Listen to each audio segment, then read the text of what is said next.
Tapi Bang Hasan gimana? Bang Hasan dan Hensat ini di tengah musim paceklik pandemi ini kan banyak orang awam nih Bang ya, yang bilang bahwa ini kan ketika keran pilkada ini ditutup gitu, nah nanti akan dibuka kerannya pada 2024, ini musim pacekliknya lembaga survei. Nah nih gue pengen nanya itu dulu nih, pertanyaan awam dulu nih. Bang Hasan gimana Bang, melihat pertanyaan-pertanyaan publik seperti itu? Ya kalau posternya mengandalkan paceklik. Ya, tapi kalau poster-poster di level nasional rasanya nggak terlalu paceklik ya. Karena ada perhelatan nanti tahun 2024. Nah, orang-orang yang berminat, punya keinginan dan segala macam itu, atau orang-orang yang berkepentingan itu banyak. Ya, banyak. Ya, kalau kita bicara stakeholdernya banyak. Dan stakeholder ini kan setiap saat pengen tahu kira-kira peta hari ini seperti apa. Jadi kalau dari sisi survei pilkada mungkin nggak ada. Dari sisi survei nasional tetap ada. Tapi sebenarnya kan survei pilkada itu juga nggak bisa jadi mata pencarian. Iya, maksudnya nilainya nggak besar lah. Nilainya nggak besar dan tidak akan skala ekonominya untuk menghidupi perusahaan itu nggak bisa. Gitu. Survei pilkada bahkan Bang ya. Bahkan katanya pilkada ada di ratusan daerah itu tidak menjadi mata pencaharian penting utama gitu ya bagi lembaga survei Bang ya. Sebagai soko guru iya, buat pintu masuknya itu. Tapi kalau dari sisi bisnisnya hitung-hitungannya nggak masuk. Ya itu hitungannya nggak masuk. Termasuk juga survei nasional, kalau mengandalkan hidup hanya dengan survei nasional, ya nggak akan hidup juga. Karena hitung-hitungannya nggak masuk sebenarnya. Untuk menghidupi sebuah perusahaan itu nggak masuk. Jadi sebenarnya paceklik atau enggak itu bukan karena survei. Survei ini soko gurunya iya, nopang awalnya iya. Tapi kemudian kan para perusahaan-perusahaan polster ini sebenarnya sekarang tidak lagi hidup dari survei. Tapi sudah hidup dari yang lain gitu. Nah, oke. Jadi sudah ada diversifikasi. Jadi kalau orang bilang ini musim paceklik, oh tunggu dulu. Sekarang sudah ada mekanisasi dan modernisasi dalam pertanian. Nah, jadi tetap bisa berbuah. Bahkan Israel yang kering kerontang aja bisa menghasilkan tanaman-tanaman produk-produk pertanian yang paten gitu ya. Jadi ini paten juga Bang Hasan. Baru tahu gua. Hensat, gimana Hensat? Seberapa setuju atau seberapa tidak setuju tuh dengan pendapat itu? Atau kalau gue mah enggak, kalau gue sih alhamdulillah ya ada pilkada, alhamdulillah. Kalau nggak ada pilkada kebangetan juga gitu. Jadi kalau kita sih setiap pemasukan itu bisa menghidupi kita kok. Jadi sekecil apapun bisa menghidupi lah, insya Allah. Jadi kita sih asik-asik aja. Betul. Asal lembaga-lembaga polster ini ya bertanggung jawab pada nilai, bertanggung jawab pada metodologi akademik dan juga bertanggung jawab pada publik dan demokrasi. Itu paling penting karena konsumennya kan kita semua nih, masyarakat umum. Ayo kita langsung masuk ke jantung perdebatan. Ini menarik sekali karena Bang Henry dan Bang Hasan tuh dua orang yang kalau kata Ari bahasanya begawan lah di dunia polster kita, polster politik, tapi kemudian salah satu di antaranya kemudian punya pendapat lain terhadap rekan sejawat polsternya. Kita munculkan lagi pendapat tweetnya dari Bang Hasan Nasbi. Apa yang dimaksud sepanjang pengamatan saya, hasil survei kedai kopi belum pernah sekalipun benar ketika diuji dengan kenyataan. Jadi Mas Adam ada dua pertanyaan. Apa pendapat Abang soal kalimat tadi? Yang kedua, siapakah Mas Adam ini maksudnya? Bang Hasan, silakan Bang Hasan dijelaskan kepada Bang Hensat dan publik Indonesia.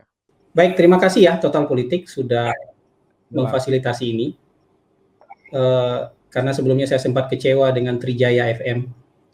Terus terang aja saya kecewa. Mereka sudah nawarin, kita sudah bilang iya.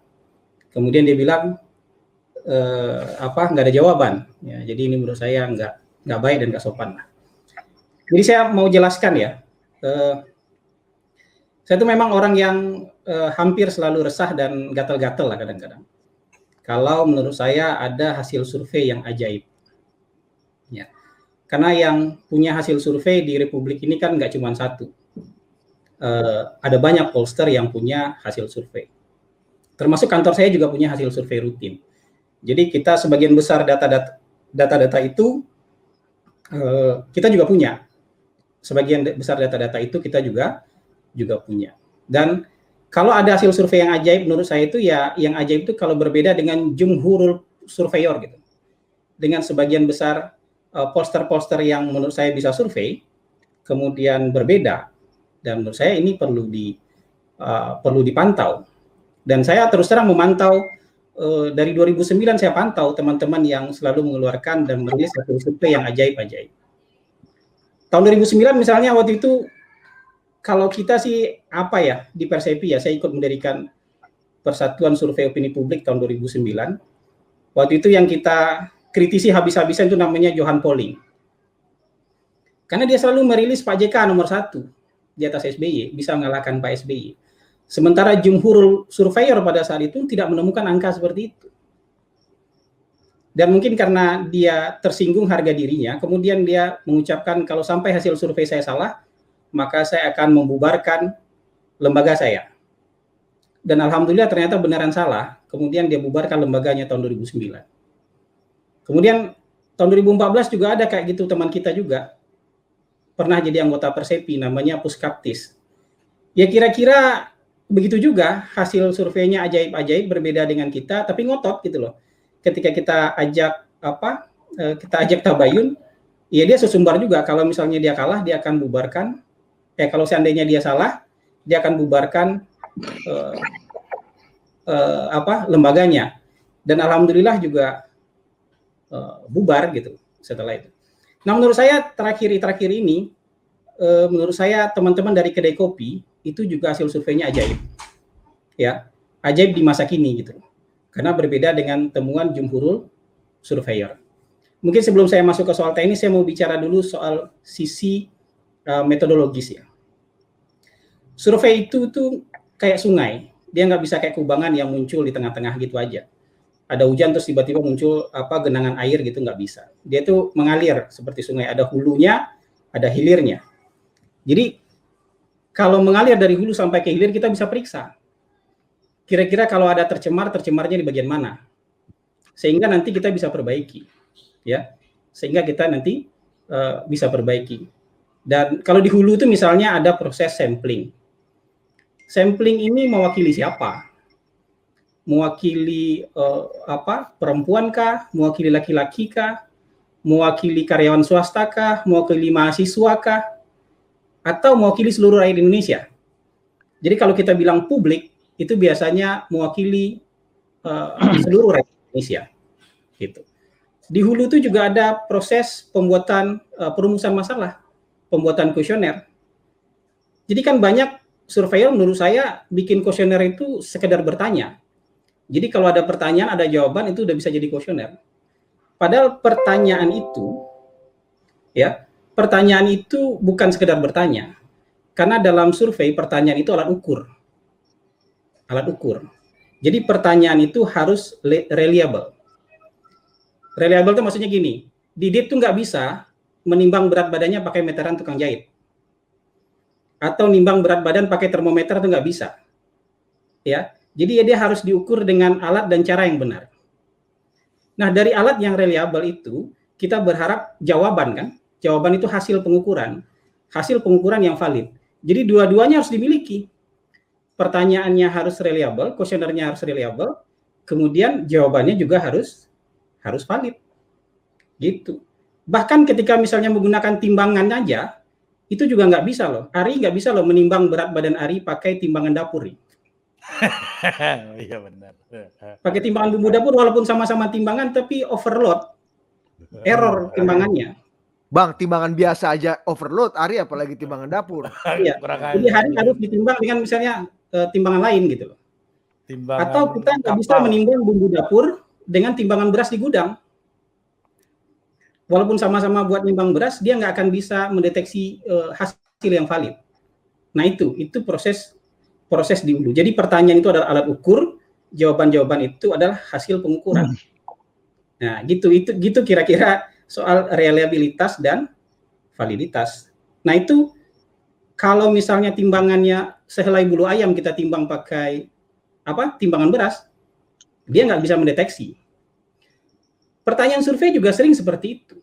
Pertanyaan survei juga sering seperti itu. Nah ini yang saya mau mau ungkap nih dalam surveinya Kedai Kopi yang ini.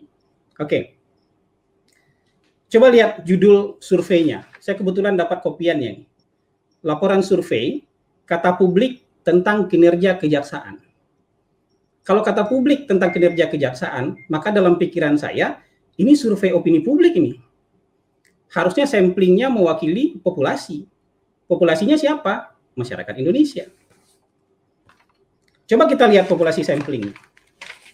Nanti bisa dicari kalau nggak, ya. Kalau nggak punya, nanti saya bisa share hasil sampling. Samplingnya ini ternyata survei telepon, betul ya, Bro Henry ya? Yes. Nah, survei telepon, online survei di 34 provinsi. Respondennya sekitar 1047 responden. Ya. Ini mewakili siapa? Database teleponnya dapat dari mana? Apakah punya database nomor telepon orang seluruh Indonesia? Ataukah pernah punya sampling nomor telepon, kemudian dari sampling ulang, saya nggak tahu. Tapi lebih pas ini, kalaupun misalnya punya database nomor telepon orang di seluruh Indonesia, maka klaim surveinya adalah opini publik para pemilik telepon atau opini publik para pemilik HP. Itu kalau punya nomor HP-nya beneran semuanya, sampling frame-nya. Ya. Kalau hanya dari kontak person yang ada di HP masing-masing anggota, masing-masing stafnya Kedai Kopi, yang nggak bisa dibilang survei opini publik juga. Karena survei opini publik ini survei opini publik itu harus menggambarkan populasi. Sampling itu harus menggambarkan populasi. Dia kan harus mengklaim, sampling saya adalah 100 pekerja, dia mewakili pekerja. Kalau sampling saya adalah 1000 mahasiswa, maka dia mewakili mahasiswa.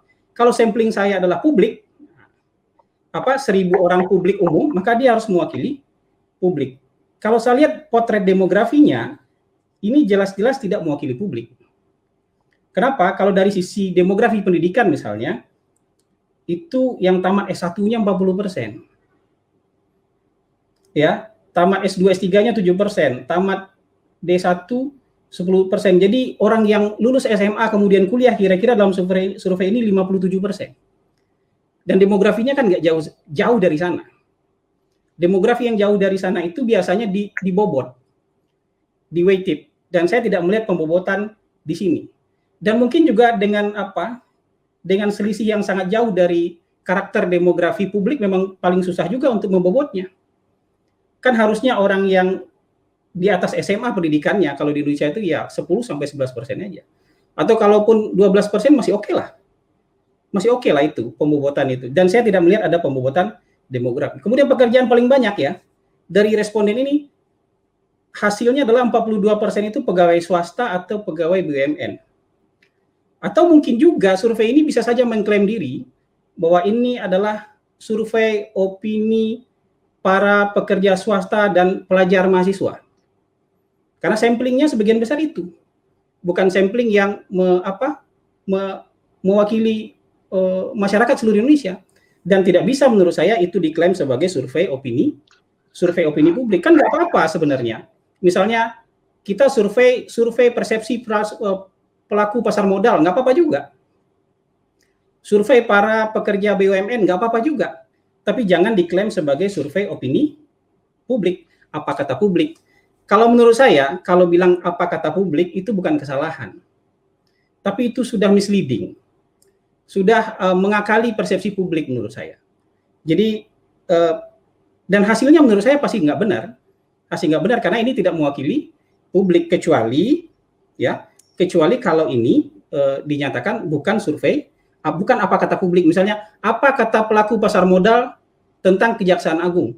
Maksud saya make sense, masuk akal, gitu. Nah, tidak ada pembobotan dan tidak bisa mewakili populasi. Kan direkturnya Kedai Kopi itu kan anggota WEPER. Saya cek itu di keanggotaan WEPER, direkturnya Kedai Kopi itu anggota WEPER. Harusnya secara metodologi yang begini-begini sudah selesai. Yang begini-begini sudah selesai, kecuali ada maksud lain. Bang, dijelaskan dulu Bang, sorry. Anggota WEPER itu apa tuh Bang? Apakah alat penghapus air di depan kaca mobil atau apa? Coba, mungkin banyak. WEPER itu kalau di Indonesia namanya Persepi, tapi di tingkat dunia namanya WEPER. World Association Public Opinion Research. Itu surveyor Dunia, di men. dunia itu bergabung namanya WEPR. Ada Esomar, ada WEPR. Dan di Indonesia banyak yang jadi anggota WEPR. Ada Hasanuddin Ali, ada Denny J.A, ada direkturnya siapa, Kunto, direkturnya Kedai Kopi.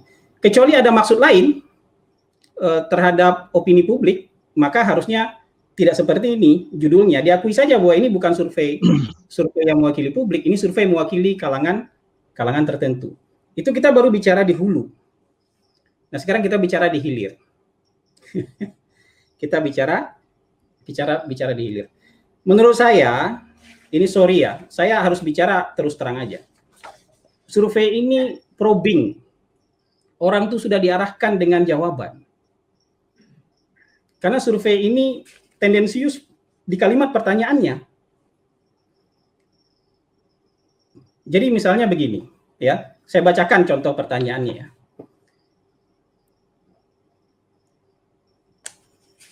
Ini pertanyaannya. Nah, gini. Ex-Jaksa Pinangki melakukan 3 tindak pidana dalam kasus korupsi pengurusan fatwa di Mahkamah Agung yang melibatkan Joko Chandra. Jaksa dalam kasus Jaksa Pinangki hanya menuntut hukuman 4 tahun penjara. Kenapa enggak lurus-lurus aja bilang Jaksa Pinangki, jaksa penuntut Pinangki 4 tahun penjara? Karena ketika bilang hanya, maka ada framing negatif di sana. Seolah-olah jaksa tidak bertindak profesional. Kan bukan surveyor yang menentukan jaksa itu hanya. Jangan-jangan di mata publik itu bukan hanya. Jangan-jangan di mata publik itu biasa aja. Tapi kalau dibilang hanya, itu menggiring jawaban publik. Dan memang jawabannya terlihat seperti ini. Misalnya, mana lagi nih? Nah, gini. Jaksa penuntut umum pada Kejaksaan Negeri Jakarta Pusat menuntut tidak mengajukan permohonan kasasi ke Mahkamah Agung.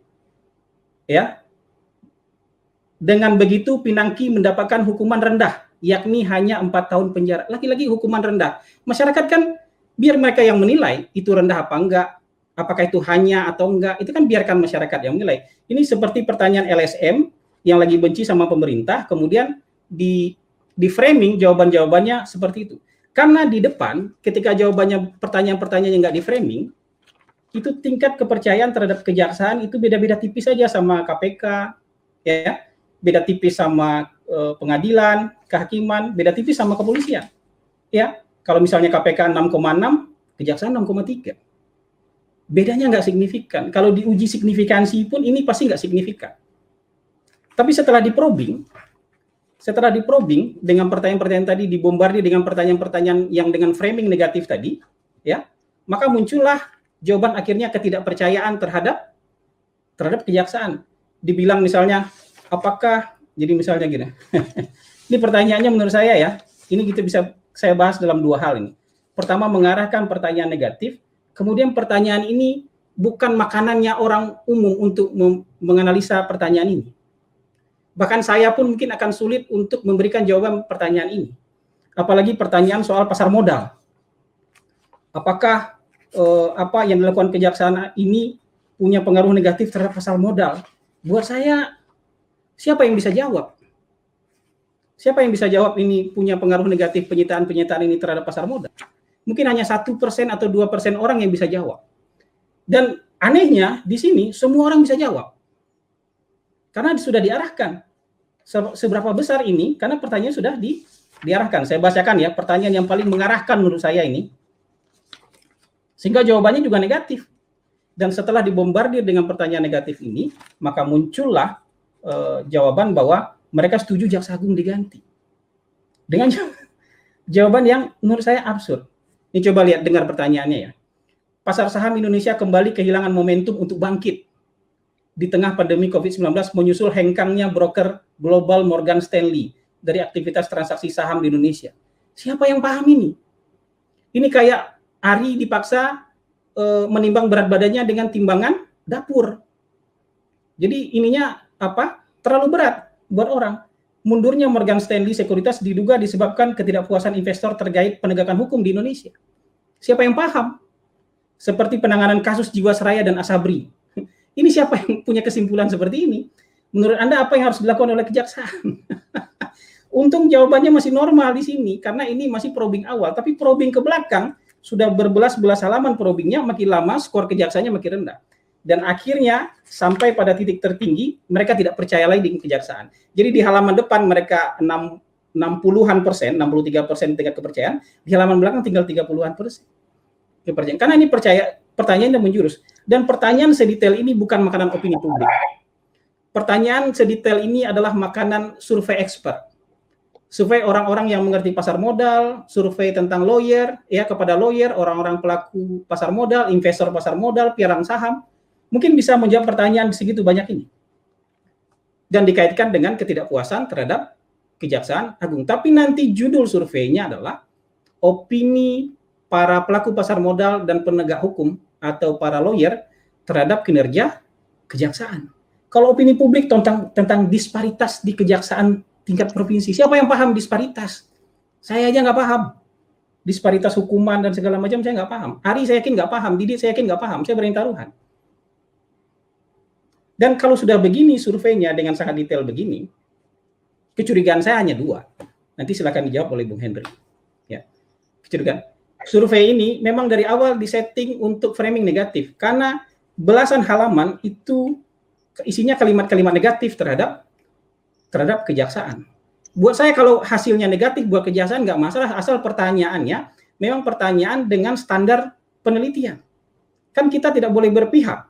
Biarkan dalam hati kita berpihak, tapi sodoran pertanyaan kita kepada responden kan nggak boleh menggiring. Biar mereka yang memutuskan ini rendah atau tidak, ini hukuman ini sedikit atau tidak, ini profesional atau tidak, kan biar publik yang memutuskan. Bukan kita yang memutuskan dari awal buat ini tidak profesional, ini rendah, ya, ini ada orang dalam di dalamnya dan segala macam yang kayak gitu menurut saya. Dan ya setelah dicekoki pertanyaan negatif-negatif ini, ya publik di ujung menjawab negatif. Walaupun saya sebenarnya nggak yakin karena pertanyaan ini bukan makanan publik. Silakan dicek, pertanyaan ini bukan makanan publik. Ini seperti memaksa Ari menimbang berat badannya dengan timbangan bumbu dapur. Bang, untuk Ari coba kita cari metafor lain yang tidak begitu menyakiti hati dan berat badan. Sama kayak Didit memaksa dirinya menimbang badan dengan timbangan bumbu dapur. Oke. Itu yang pertama, Bang. Yang kedua, survei-survei lain misalnya. Saya itu pernah baca juga berita survei, misalnya survei Capres. Coba Bung Henry koreksi saya kalau saya salah. Ini ingatan saya ya. Mungkin April, Maret, atau Mei gini ya, survei ini ya. Ada survei Capres yang bilang bahwa Prabowo 24% tertinggi.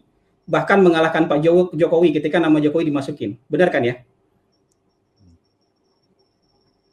Dan itu ada di laman kedai kopi itu. 24%. Tapi di survei yang sama, ini ya ketika Prabowo disurvei, itu ngalahin Pak Jokowi, ngalahin kandidat-kandidat lain. Itu survei umum. Saya nggak masalah dengan hasil ini. Beneran nggak masalah. Karena Prabowo hari ini pasti paling tinggi. Jumhurul surveyor begitu. Kalau di agama itu ada jumhurul ulama, nih jumhurul surveyor begitu hasilnya. Prabowo paling tinggi kalau diuji hari ini. Tapi anehnya di survei, ya hasilnya di survei yang sama, ketika para ketua partai saja diuji, hasilnya Prabowo nomor 2. Yang nomor 1 Erlangga dengan angka 17. Ini maksud saya ini nggak make sense gitu, karena data yang punya data ini banyak gitu. Walaupun misalnya saya dekat dengan beberapa menteri, jadi kalau ada menteri yang sangat senang dengan hasil-hasil survei seperti ini, kemudian kirim-kirim ke saya selalu bilang sama Pak Menteri lagi dibohongin, saya bilang gitu. Karena nggak mungkin hasil segitu. Walaupun saya dekat dengan Erlangga, misalnya kalau dikirimin survei kayak gini, saya akan bilang Bapak lagi dibohongin. Karena nggak mungkin Bapak ditarungin sama Pak Prabowo, Bapak di atas. Sejauh ini pasti masih Pak Prabowo yang di atas. Gitu. Ini buat saya ini problem dan ini ajaib-ajaib. Dan masalahnya yang ajaib-ajaib ini jadi bold. Ini di garis tebal. Ya di bold dan di garis bawahi dalam rilisnya kedai kopi, dan itu jadi judul berita. Ya, itu jadi judul berita. Ini kan bagaimana caranya Prabowo yang ketika diadu dengan semua orang paling tinggi, ketika diadu dengan sesama ketua partai dia jadi nomor 2. Dan masalahnya itu dirilis, buat saya itu rilis-rilis yang ajaib. ya kan? Sama kayak survei Capres Barat dan Timur. Ingat nggak survei Capres Barat dan Timur? Jadi kalau Anies paling tinggi di Barat, kemudian Zulkifli Mansah paling tinggi dari Timur. Dan kedai kopi yakin akan muncul Capres dari Timur. Maksud saya begini, kalau surveyor pollster itu bikin simulasi, dari simulasi yang paling umum sampai simulasi yang paling khusus, itu biasanya yang dari umum itu agak jauh dari kenyataan, tapi makin khusus, makin ke sini, simulasinya makin fokus dan makin mendekati kenyataan. Tapi kalau kedai kopi menurut saya bikin simulasi makin jauh dari kenyataan. Misalnya menguji hanya gubernur yang ada di Indonesia bagian barat saja. Menurut saya itu simulasi yang makin jauh dari kenyataan. Atau menguji gubernur-gubernur yang hanya dari Indonesia bagian timur saja. Tapi yang merespon tetap responden dari barat sampai ke timur. Karena saya baca hasil survei yang itu. Buat saya dulu itu sudah jadi pertanyaan, cuman belum saya tanggapi saja. Nah, maksud saya begini. Misalnya gini, ini angka simpel aja ya. Saya berani taruhan ini. Angka elektabilitas Zulkifli Mansah, gubernur NTB, di survei itu 20%. Di antara gubernur-gubernur, kepala daerah yang ada, atau tokoh-tokoh politik yang ada di Indonesia bagian timur. Saya yakin kalau diuji popularitasnya nggak nyampe 10% nih. Bagaimana caranya orang yang popularitasnya nggak nyampe 10% secara nasional, kemudian secara nasional disodorkan namanya, dia dapat elektabilitas 20-an%. Makin jauh dari kenyataan kan? Makanya buat saya ini bukan mau mendiskreditkan, tapi buat saya kita harus rigid loh soal-soal begini. Kalau gabung di Persepi, kita punya diskusi banyak soal ini, baik secara informal maupun informal. Formal maupun informal. Jadi kira-kira bukan karena kita merasa sok pintar, tapi karena kalau ada yang agak-agak jauh dari kenyataan, buat kita kan ini harus dicari problemnya. Karena kan ini bisnis kita bersama. Tidak hanya bisnisnya Bung Henry, tapi bisnis ada puluhan surveyor lagi yang memang ini salah satu bagian dari bisnis mereka. Jadi kalau misalnya ada yang ajaib-ajaib, yang lain juga terganggu kredibilitasnya. Gitu. Saya nggak terlalu peduli ya sama yang namanya yang lain-lain kayak misalnya IPO, IPO, terus apalagi new research apa dan segala macam, karena mereka bukan opinion leader. Kalaupun muncul hasil survei mereka nggak dimakan terlalu serius oleh media. Tapi kalau kedai kopi ngomong apa aja tuh jadi judul. Tapi menurut saya kalau yang ajaib-ajaib ya jangan dikeluarkan. Dari sisi metodologi itu bermasalah, dari sisi ini itu bermasalah. Gitu. Dari sisi kepercayaan itu jadi bermasalah. Saya dulu sih sebenarnya pengen komen misalnya yang soal survei AHY, tapi ya sudahlah itu udah jauh. Kita ambil yang terbaru saja. Jadi itu mungkin dari saya. Kalau saya kepentingannya adalah semua kita itu bertanggung jawab, ya, bertanggung jawab untuk mendekati kenyataan dengan hasil-hasil survei kita. Bukan dengan membuat simulasi-simulasi yang makin jauh dari kenyataan. Kan misalnya saya gini, misalnya YouTuber yang paling mendekat, yang paling layak menjadi capres, yang paling tinggi elektabilitasnya muncul Ari misalnya, atau muncul Didit, atau pengamat politik, ya tapi kan ini agak jauh dari kenyataan. Bisa saja itu jadi pertanyaan, tapi alat ukurnya buat apa? Gitu. Kalau hanya sekedar jadi berita, buat apa? Gitu. Misalnya kalau ada pertanyaannya, calon presiden dari LSM, benar nggak itu calon presiden dari LSM? Bagaimana kita membridgingnya sehingga orang ini bisa jadi calon presiden? Kita sebutkan nama 20 orang anggota LSM misalnya, pasti ada yang elektabilitasnya paling tinggi. Tapi ketika diadu dengan capres-capres yang paling berpotensi, angkanya mungkin nggak nyampe 1%. Angkanya mungkin cuma 0,0, gitu. Jadi munculnya angka itu juga memberikan misleading lah, misinformasi dan misleading. Nah itu buat saya yang, karena itulah hasilnya makin jauh dari kenyataan. Terima kasih Ari, Didit, dan Bung Hensat sudah dengerin saya. Silakan ditanggapi. Terima kasih Bang Hasan, menarik sekali kuliah 3 SKS soal statistik dan survei. Jadi bagus, paten Bang. Tapi sebelum saya akan beri kesempatan Bung Hensat untuk menjawab tadi perspektifnya, kita mau bilang ini perspektif ya, bukan argumentasi atau tudingan gitu ya. Perspektifnya Bung Hasan, ada dua hal yang mau saya klarifikasi Bang Hasan. Yang pertama, terkait Bang Hasan ini kan mengomentari surveinya Bung Hensat dan kawan-kawan di kedai kopi tentang kejaksaan. Ada yang harus ada disclaimer yang harus Anda penuhi dalam acara ini. Apakah CN sendiri atau Sirius Network sendiri menjadi kliennya kejaksaan atau tidak? Itu yang pertama. Bukan ya Bang. Jadi ini tidak ada hubungannya. Saya mau ini ya. Karena buat saya itu opini publik yang harus diluruskan. Gini, data-data tentang penegak hukum itu kan lembaga survei lain juga punya ya.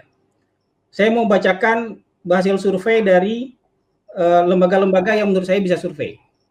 Ya. Indobarometer itu 2019 itu tingkat kepercayaan terhadap kejaksaan sekitar 52%, masih rendah.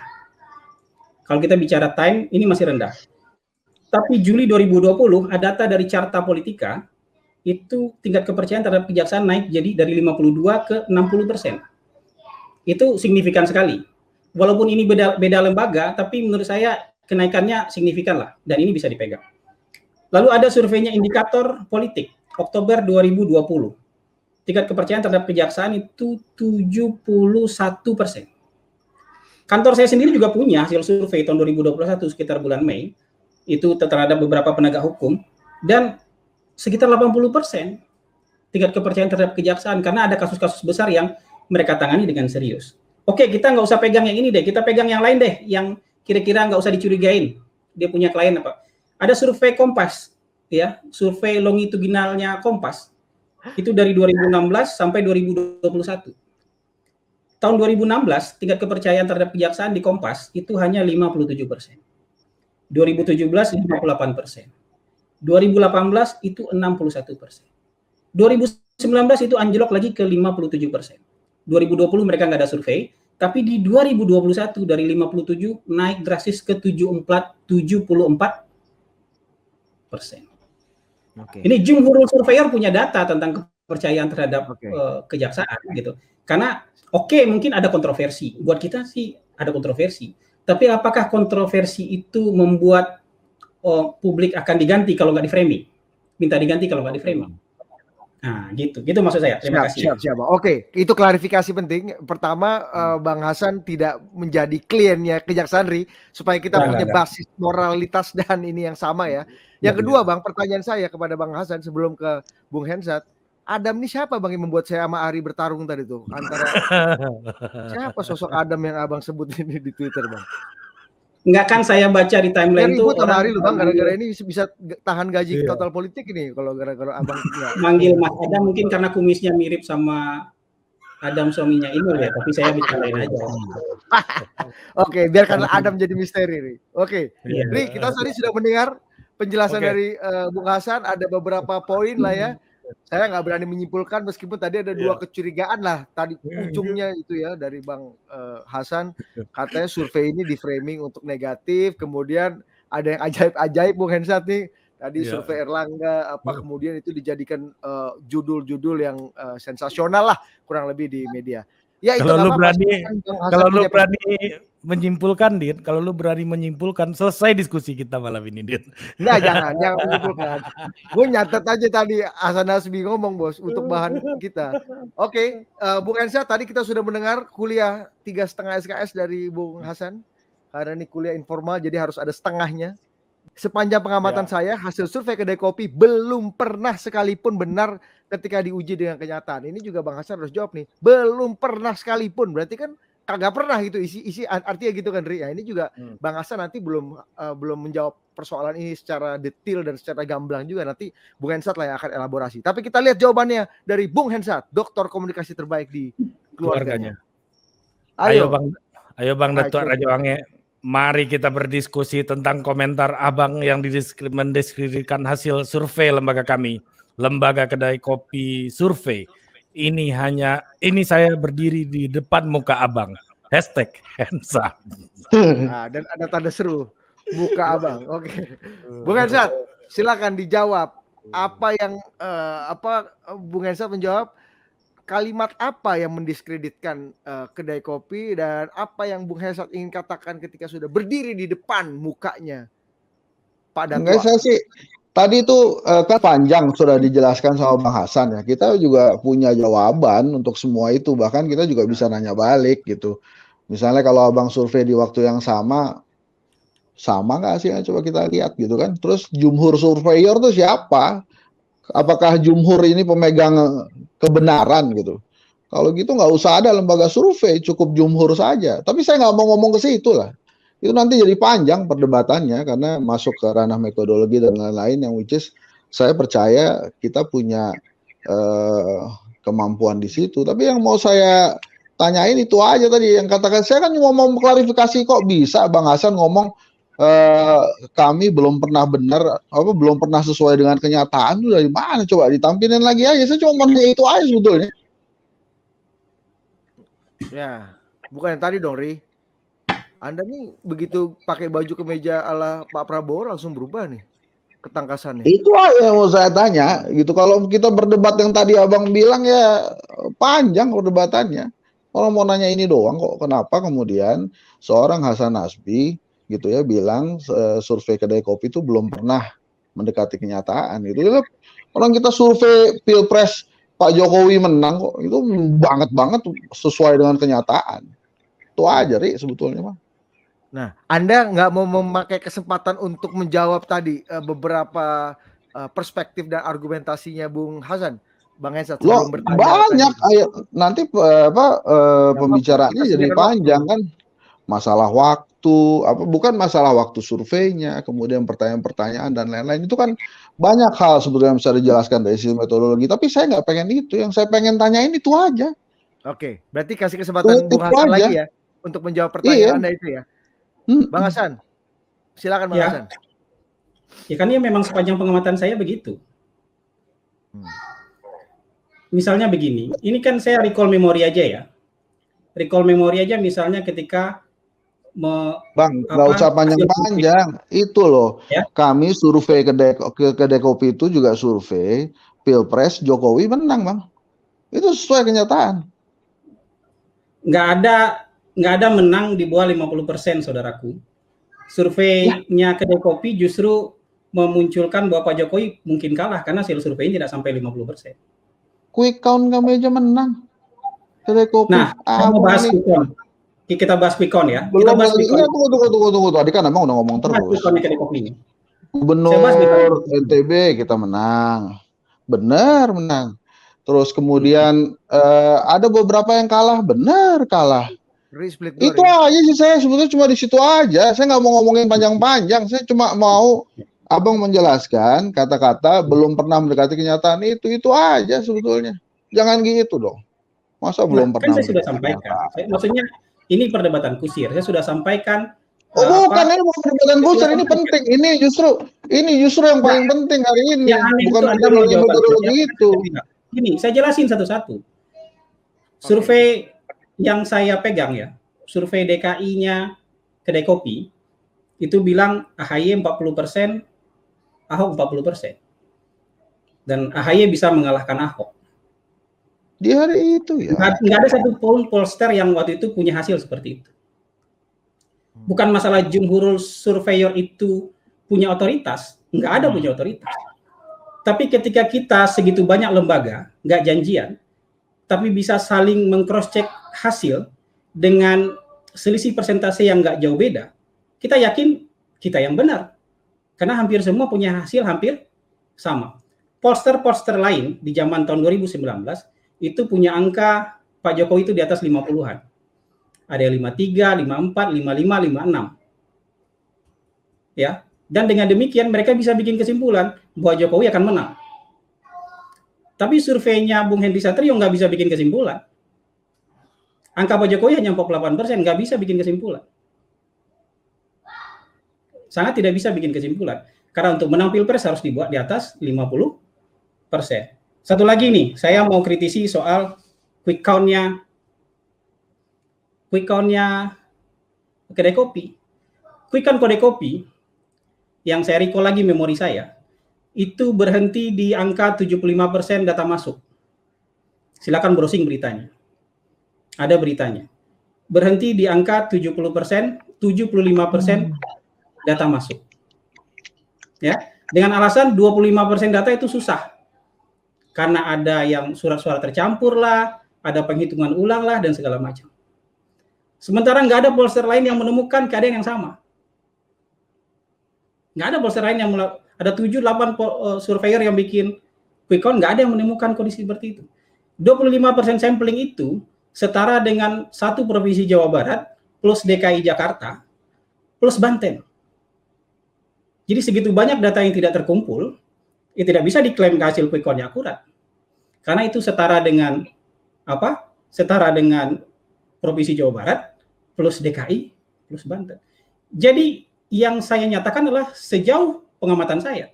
Kalau Anda punya bukti lain ya terserah. Tapi yang pengamatan saya menyatakan seperti, dan saya sebutkan semuanya. Lebih banyak yang saya sebutkan daripada yang Anda sebutkan. Bang, itu quick count dilanjutkan. Itu nggak berhenti 75% terus selesai loh. Kita lanjutin loh. Cek aja. Kita laporin kok semuanya ke KPU. Udah lah, Bang, konsentrasi aja ke tweet Abang itu. Nggak usah kemana-mana. Oke, Bang. Kita kembali ke Hitoh. Tweet Abang. Tweet itu aja dulu, nggak usah kemana-mana lah. Jadi silakan dia Abang klarifikasi. mengakui atau tidak bahwa Silakan dia klarifikasi. Saya dari tadi belum pernah dengar Hendy Satrio menyampaikan argumen apapun. Silakan aja. Saya sudah sebutkan banyak survei di sini. Kami survei di NTB, Zulkifli Mansyah menang. Kami survei di Sumatera Barat, Mahyaldi menang. Kami survei di Jawa Barat, pasangan Asik kalah ya kalah. Kita sih apa adanya aja. Tuh, udah Kalau saya saya boleh sebutin. jujur ya. Kalau usah Bang, kalau jujur aja. Negara ini tuh perlu orang jujur, nggak usah bilang boleh jujur. Nggak usah di stop, saya kan giliran saya mau ngomong nih. Ya, menurut saya dari yang saya baca, Kedai Kopi nggak bisa survei. Dari yang saya baca ini nggak bisa survei. Kalau mau di panel yang lebih luas, saya bersedia nih, saya buka semuanya. Nggak usah gitu. Di Twitter aja. Oke.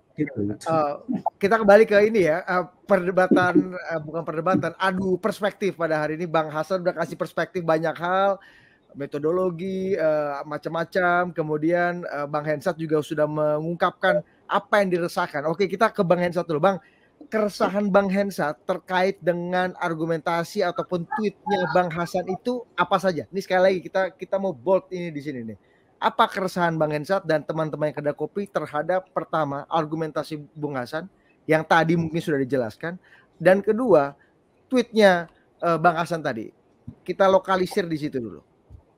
Iya, saya sih cuma itu aja, Dit. Pernyataan belum pernah mendekati kenyataan itu kan nggak tepat. Itu aja. Dan pada saat saya nge-tweet itu kan bukan minta debat, tapi kan kita membahas diskusi kan saya bilang. Gitu. Itu aja sebetulnya. Pernyataan Anda bahwa selalu tidak tepat itu tidak tepat gitu maksudnya kan? Gitu kan ya? Selalu tidak iya, apa kan tadi? Belum mendekati kenyataan kan selalu belum itu kan berarti kan belum. Orang kita ada kok yang udah pernah. Munculkan lagi biar kita nggak salah interpretasi tweetnya Bung Hasan lagi. Kita bold, Henry cuma ingin mengklarifikasi bagian itu aja, Bang. Gitu. Jadi apakah memang Abang setuju nggak bahwa kata Henry tadi bahwa pendapat Bang Hasan yang mengatakan bahwa munculkan dong bahwa surveinya Kedai Kopi belum pernah sekalipun benar ketika diuji dengan kenyataan itu salah gitu. Di situ dulu Abang mengakui nggak bahwa itu kalimat yang kurang tepat gitu, Bang, karena Hensat sudah mengungkapkan fakta-fakta lain bahwa survei dan quick count Kedai Kopi kalau yang dia tidak publikasi dan saya tidak baca, saya kan nggak tahu, bro. Jadi beginilah. Silakan bantah, silakan tunjukkan. Buat saya sih no problem. Bahwa akan membuktikan saya salah juga nggak masalah. Tapi buktikan saja. Ya, tapi yang saya sebutkan tadi kan itu yang saya tahu. Yang saya tahu dan saya baca, dan itu cukup banyak contohnya bahwa ini memang ajaib gitu loh. Memang ajaib, dan karena pollster lain juga punya angkanya. Gitu loh. Jadi jangan kemudian di forum ini saya bicara sendiri. Saya juga pengen Henry juga bicara. Lakukan pembelaan diri yang elegan, kemudian buktikan bahwa mereka bisa survei dan mengerti apa itu survei.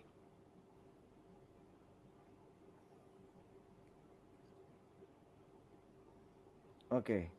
Jadi lebih ini, Bang ya, argumentatif gitu ya. Lu coba Kita kayak gini akan debat kusir. Ari sama Didit sama Henry. Gini. Yang saya punya nih data di meja saya, ya, yang saya hasil browsing itu saya udah sebutkan. Kalau yang nggak saya temukan, ya, atau tidak dipublikasi. Berarti Bang Hasan memang mengikuti setiap hasil survei Kedai Kopi yang terpublikasi gitulah ya. berarti Saya kesimpulannya. tidak tahu apakah itu setiap, tapi cukup banyak yang saya ikuti. Gitu. Cukup banyak yang saya ikuti. Dan Oke, setiap Bang. yang ajaib-ajaib itu saya tandain loh. Saya filing Bang, loh. Setiap yang ajaib-ajaib oke. saya filing. Bung Hensat mau menjawab? Enggak, saya cuma mau nanyain itu aja kok. Yang Twitter tadi belum pernah sekalipun itu menurut saya harus diklarifikasi. Gitu. Dan sudah Masa, sudah cukup belum klarifikasinya Bung Hasan tadi?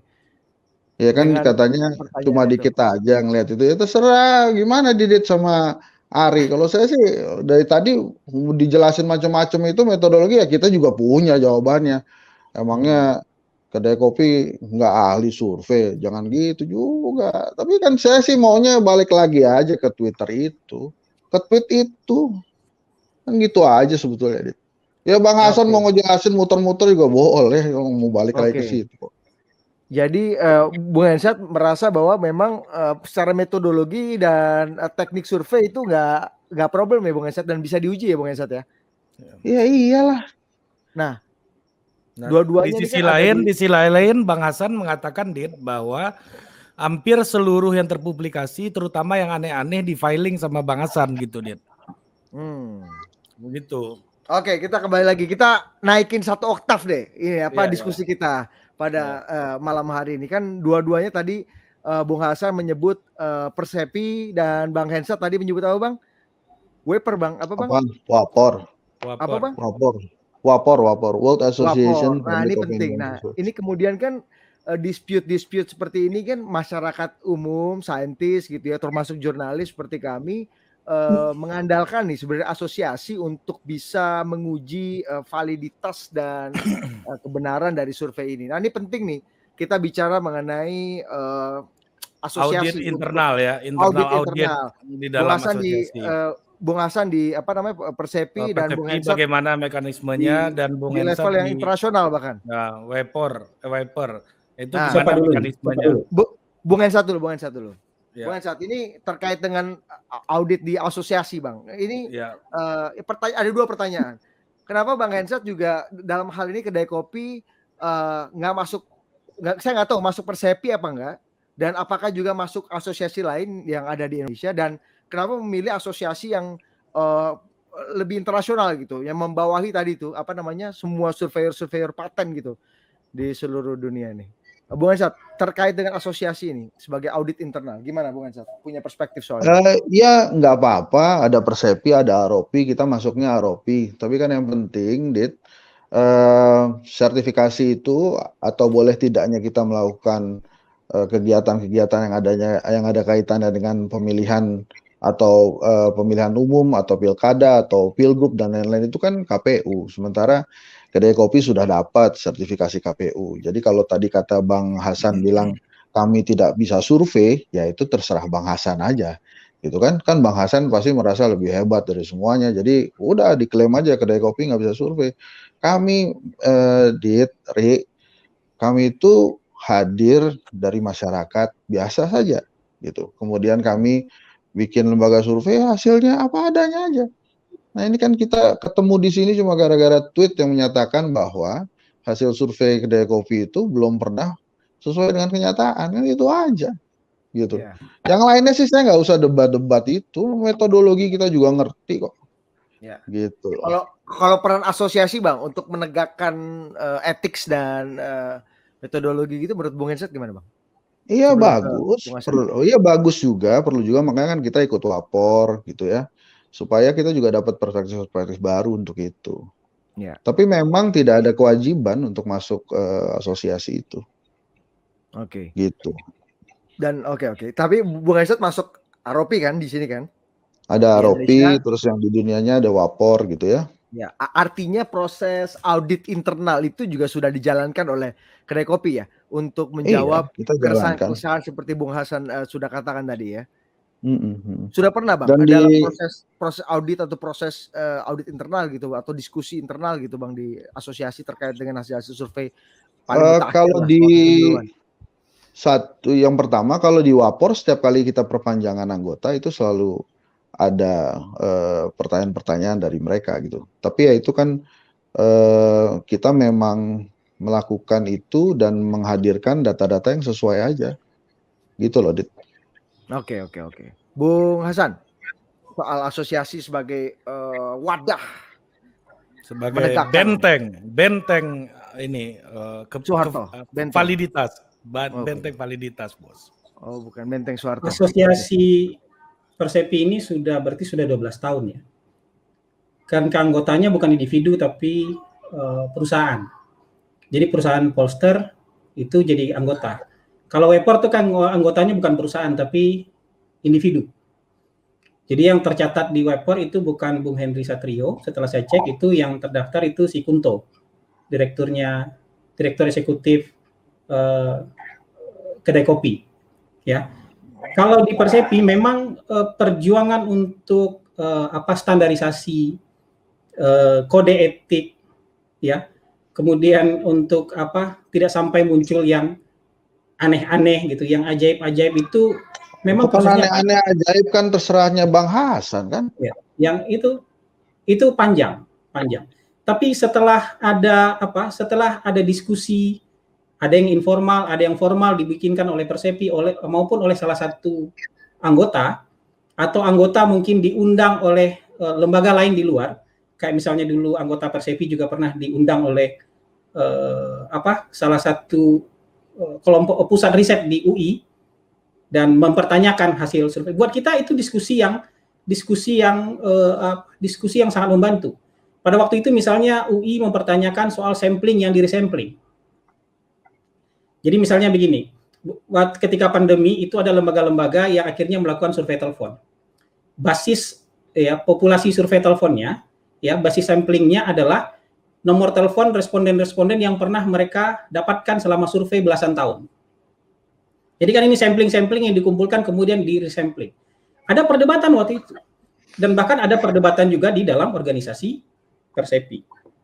Akhirnya perdebatan itu kan sampai pada satu titik kita memperbaiki kualitas kita.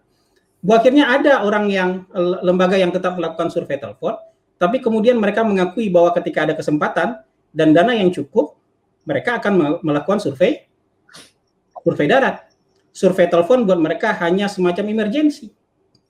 Jadi kalau lagi pandemi tidak bisa kemana-mana, ya, yang bisa mereka lakukan secara teknis adalah meresampling.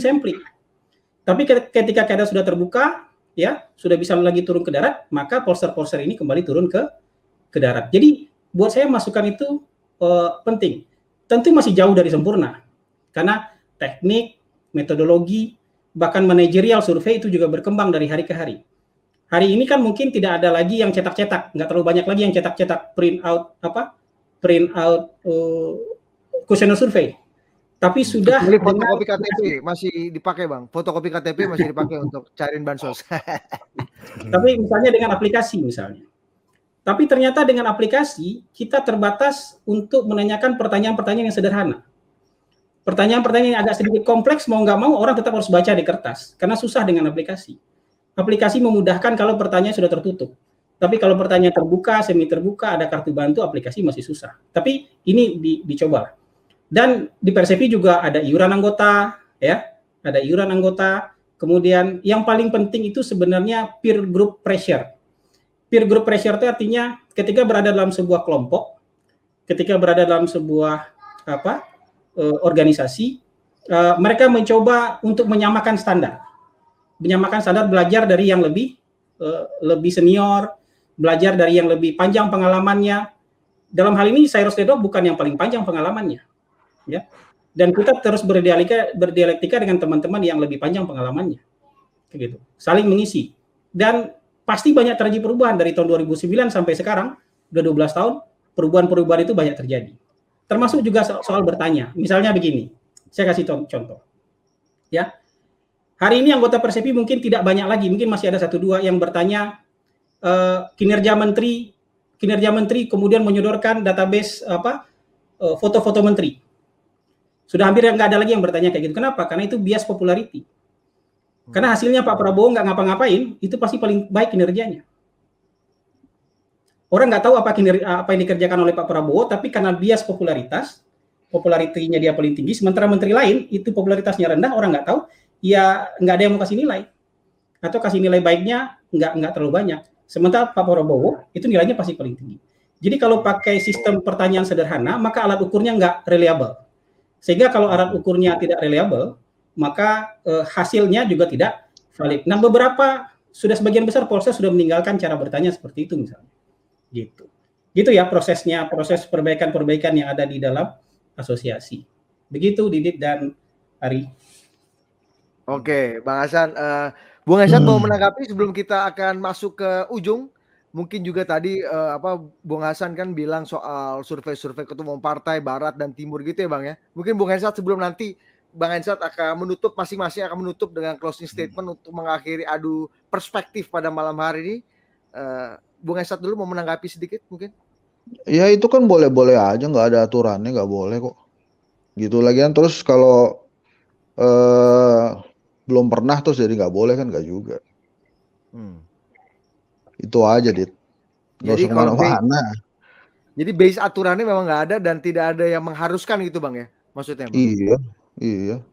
Orang kita ini kan orang survei itu kan kadang-kadang juga bukan untuk publikasi ansih aja, tapi kan juga ada diskusi-diskusi selanjutnya. Ya nggak usah kemana-mana lah, terlalu lebar itu. Oke. Ari Putra, gimana? Anda termenung? Ya menarik perdebatannya dia sampai gua kan yang mau berdebat kan lu tuh. Ya, gua selalu memantau ininya amanah bro. Kalau nggak disampaikan bahaya. Kan kita bagi tugas di situ, iya kan? Gue mantau kotak besek, lu mantau berdiskusi gitu kan bagian tugas kita gitu. Padahal yang sudah memakai baju ala dan semoga nanti ada amanah mungkin dari Bung Hensat atau dari Bang Hasan juga kan untuk Total Politik agar diskursus politik terus berlanjut dia. Ya nanti dihubungi sama sekretaris saya. Serius ternyata. Bung Hensat sekretarisnya mungkin Dewan Pembina mau menghubungi kami setelah ini. Gak punya bro, gak punya sekretaris. Oke. Jadi kita Bang Hasan gimana Bang Hasan tadi yang disampaikan oleh Bang Hensat, jadi memang nggak ada aturan, tidak ada aturan, memang tidak perlu tunduk pada. Kan memang tidak ada undang-undang dokter, ya kedokteran. Jadi semua dokter itu kalau nggak masuk IDI ya dia nggak bisa praktek. Ada undang-undang soal kepengacaraan. Jadi kalau nggak ikut asosiasi dia nggak dapat izin praktek. Tapi kalau di pollster, surveyor itu belum ada. Harus diakui itu belum ada. Jadi memang tidak ada kekuatan yang memaksa. Sekarang tuh hanya bisa menjalankan pengaruh. Misalnya gini, Persepi itu juga menyurati KPU dengan menyertakan nama-nama yang menjadi anggota Persepi. Jadi di luar anggota nama-nama ini, maka bukan anggota Persepi. Dan kalau misalnya ada pertanyaan tentang survei, karena juga dari pihak pelaksana pemilu itu sering menghubungi Persepi, ini anggota bukan sih katanya, ini anggota bukan sih kok survei begini misalnya. Nah sebagian besar memang bukan anggota, sebagian besar memang gitu bukan anggota. Sekarang Persepi mungkin isinya 40-an perusahaan ya, ada yang berkantor di Jakarta, ada yang berkantor di daerah, dan menurut saya animonya makin lama makin tinggi. Nah dari sana kita mungkin bisa membangun kebersamaan untuk membangun sebuah asosiasi yang lebih kuat, asosiasi yang lebih bermartabat. Dan kebetulan kan pimpinannya juga orang yang punya kredibilitas tinggi. Jadi sudah 2 periode ini dipimpin oleh Direktur Eksekutif CSIS, Dr. Philip Vermonte, dan menurut saya dia cukup keras lah. Mungkin bukan sangat keras, tapi cukup keras lah untuk memperingatkan kita anggotanya, kalau misalnya ada keliru, kalau misalnya ada hal-hal yang kurang pada tempatnya. Jadi minimal kita nggak bisa membenahi yang di luar, tapi paling tidak kita di dalam bisa membangun profesionalitas sedikit demi sedikit. Kalau soal kewajiban, nggak ada kewajiban masuk Persepi. Nggak ada. Bang Hasan, yang belum pernah benar tadi gimana Bang Hasan? Belum pernah sesuai dengan itu. Silakan aja bantah. Saya punya filing, yang di filing itu nggak ada yang benar gitu. Oke. Nggak ada satupun Bang. Satupun aja nggak ada barang ini. Di file saya nggak ada. Oke. Nanti mungkin bisa di-share file ke Bung Hensat tuh. Ya. Kalau kecuali di share filenya ke saya yang lain gitu. Nanti gini aja Bang, file yang di Abang nanti kita taruh di deskripsi YouTube ini biar teman-teman bisa ngecek file yang ada di Abang datanya. Tapi itu file publik ya Bang? Itu file untuk publik kan? Iya, karena yang ada itu ada di yang saya punya yang publik, ada yang saya di punya yang survei. publik. Ya. Yang saya punya itu yang publik, yang saya punya. Dan kita masukin juga link yang di kedai kopi nanti. Jadi nanti kita publik bisa ngecek nih satu sama lain gitu loh, Dit, maksud gua, Dit.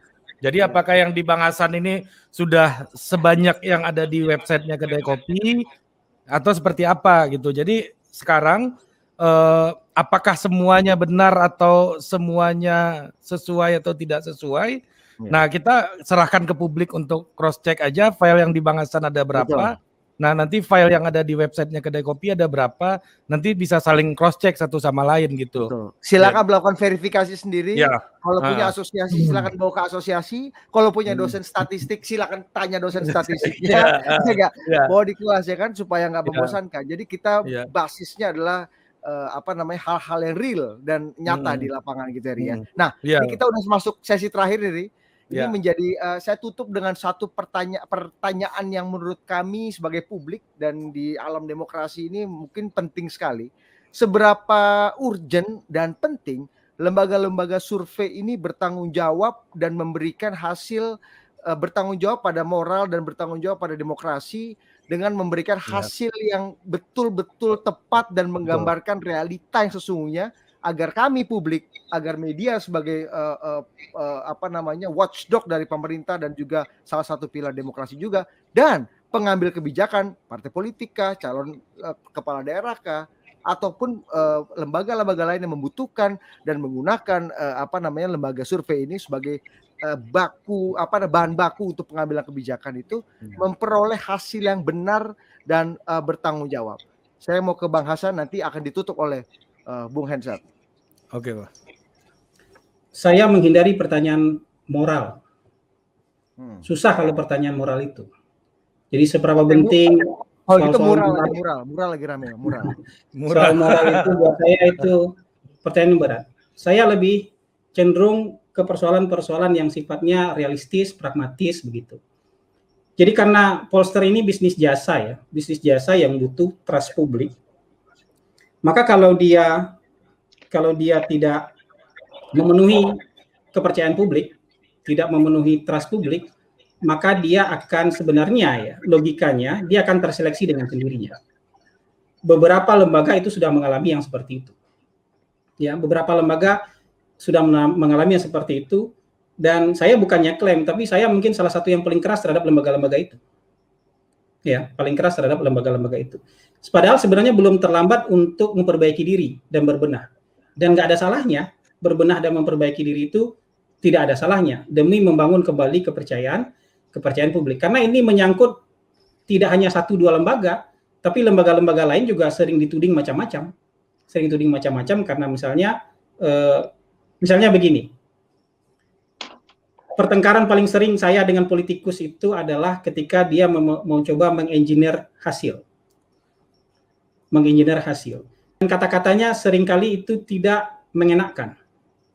Maksudnya bahasa kasarnya begini, lu nggak usah ketinggian harga diri deh, gitu. Nggak usah ketinggian harga diri, gue beli harga diri lu. Gitu. Terus teman-teman lu ada yang mau kok, si ini mau kok, si itu mau kok. Jadi lu nggak usah ketinggian harga diri, lu mau berapa buat ngubah hasil. Buat saya itu menyakitkan. Bukan karena persoalan moral, tapi merendahkan profesionalitas. Ya, tapi memang ada pangsa pasarnya buat institusi-institusi yang bikin hasil ajaib-ajaib itu ada pangsa pasarnya. Ya, ada pangsa pasarnya. Dan mereka akan kecele, mereka akan menemui jalan buntu kalau datang ke anggota Persepi. Sejauh yang saya tahu. Tapi dia akan cari keluar. Untuk mengengineer opini publik dengan hasil yang sudah di-engineering seperti itu. Dan memang pasarnya itu ada, pasar gelap itu ada. Jadi buat saya bukan persoalan ini persoalan moralitas, tapi persoalan profesionalitas. Dan profesionalitas ini terkait dengan bisnis. Bukan urusan surga dan neraka.